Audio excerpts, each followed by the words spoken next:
everybody. Welcome to Learning the Scottish Great Highland Bagpipe with me, J.D. Ingram, pipe major of the Charleston Pipe Band. This week we're going to be learning Lesson 10, Tachums and other idiomatic movements. Your goal is to be able to play a rhythmic tachum and identify their use in example pieces of music. Focus on the use of common rhythms in the Scottish folk music idiom. Try identifying tachums in more difficult music. Your homework is to do tachum warm-ups. Your extra resources are Sandy Jones' Beginning the Bagpipe, page 19, or the College of Piping Tutor, part 1, page 55. In prior lessons, we've been practicing different repetitive idiomatic movements that are found in traditional Celtic bagpipe music. We've been practicing the G, D, E grace note pattern on single notes, and we talked about how the G and D grace notes, or G and E grace notes, are shorthand written into doublings. But we can also play G, D, E grace note patterns on different notes. There's a fairly common one where two notes that are typically two pitches away from each other are played with a G grace note and a D grace note. This is known as the tachum. Check the line below. All right, so let's try these tachums out. The tachum, as you can see in your sample music, is a G grace note on a higher note, and then a D grace note on the transition down to a lower note. The most common ones you'll see are from C down to low A, or from B down to low G. So let's try those nice and slow and nice and even. We'll start with the C.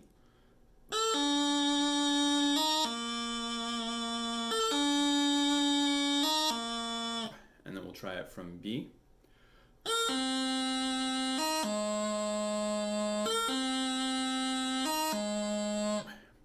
And you can run those back and forth.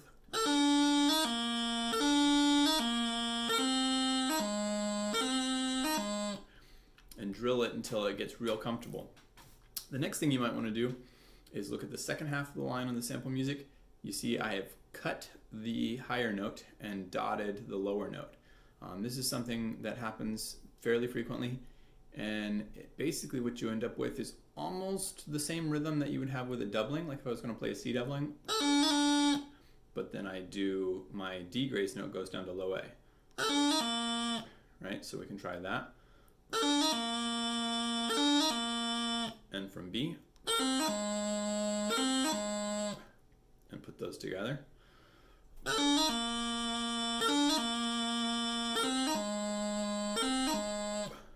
And that's the tachum. Cool. What if we wanted to take a tachum and put two grace notes on the first note?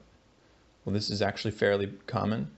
The G and D grace notes being written as a doubling on your higher pitch, and then the E grace note being your transition down to the lower pitch, occurs fairly often in bagpipe music as well. This has different names. It's not quite so settled as the name tachum for the simple two grace note movement. I typically refer to it as a tarragan, but other people refer to them as double tachums, tahakums, or just hakums. All right, let's try the next set of idiomatic movements. I'm going to call them a tarragan, but other instructors might call them tahakum or hatakum or hakum. There's different names. This is one that's kind of less, there's a less strong consensus about what to call this thing. But basically, it's three sounds. The first two are on the high note. The last one is the low note. And so what it tends to be written as is a doubling on the high note on C or B. A doubling, remember, is going to, for C and B both, are going to be a G grace note and then a D grace note. And then to follow our G, D, E grace note pattern, you've got the E grace note down. So we'll try that on C first.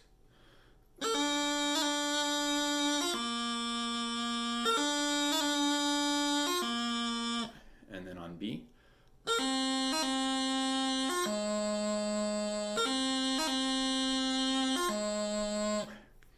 And in a lot of dance music, you'll see the same idea as what we saw with the tachums, where the higher note is cut. So that would sound something like this.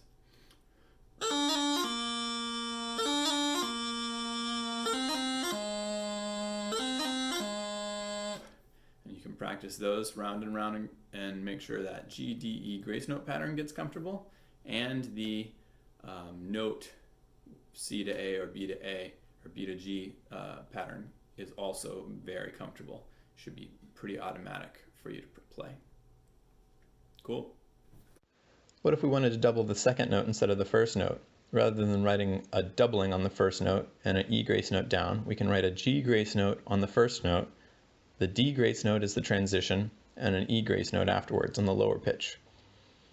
This doesn't really have a consensus name. I've heard it referred to by any sort of syllabic structure that sounds right, like Allison or Henderson, but the name isn't so much important as drilling the idiomatic pattern.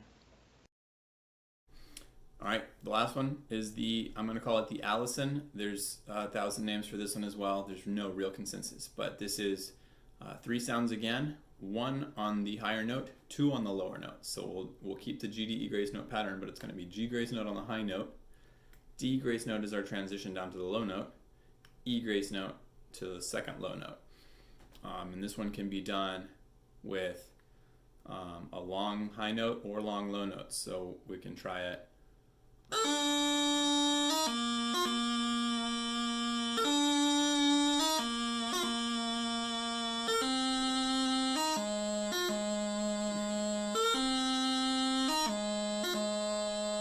Or we can cut the high note.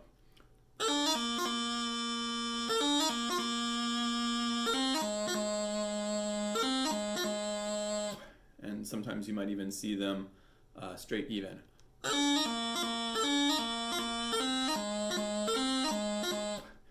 The main thing is practice your G, D, E grace note pattern and practice the notes being 2 tones away from each other, the C's to the A's, the B's to the G's. That'll help prepare you for a lot of music that'll be coming at you soon. Good job, guys.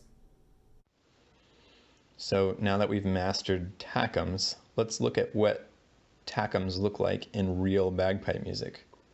Here is a real tune. It's a pun, get it? It's a reel. Called Dun Troon. The third part is literally just a Tachum exercise. You go back and forth between doublings and Tachums, and the pattern of G and D grace notes should feel consistent throughout. It's a bit of a challenge, so take it slow. All right, we're gonna try the sample music. This is a very difficult tune. It's not something that many pipers even ever master in their piping career. But we're gonna just try it real slow because it's a perfect drill for Tachums. It goes back and forth between playing doublings, which on the low hand are a G grace note and a D grace note, so that's nice, and Tachums, which are a G and a D grace note again, but on 2 different notes. I'm gonna just do it real slow, and the doublings and the Tachums are gonna have almost the same rhythm, but it should be slow enough for you to keep up with. And so try it along with me. Maybe listen first and then try along.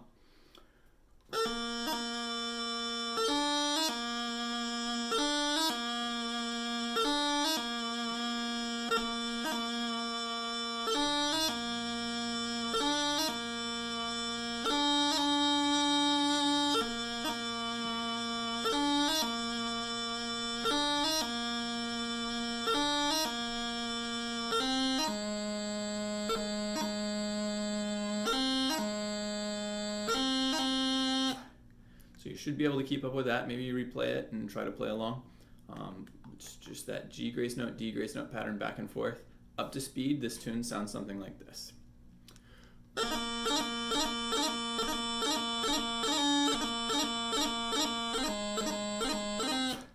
And that would be repeated, and then you'd go on to the rest of the tune. But it's a nice little sprightly tune when you can get it going. Cool. Good job, guys. Thanks for joining me again. Some final thoughts for you. Make these idiomatic movements that we've been practicing muscle memory. This is, again, as I mentioned in a prior lesson, your wax on, wax off moment. And you're the Karate Kid mastering these bagpipes. Practice your Tachums, your doublings, your Tarragans, your half doublings, your double shakes, and Keep working until they all feel natural to you. Review your supplemental material, Beginning the Bagpipe by Sandy Jones, page 19, or the College of Piping Tutor, part 1, page 61.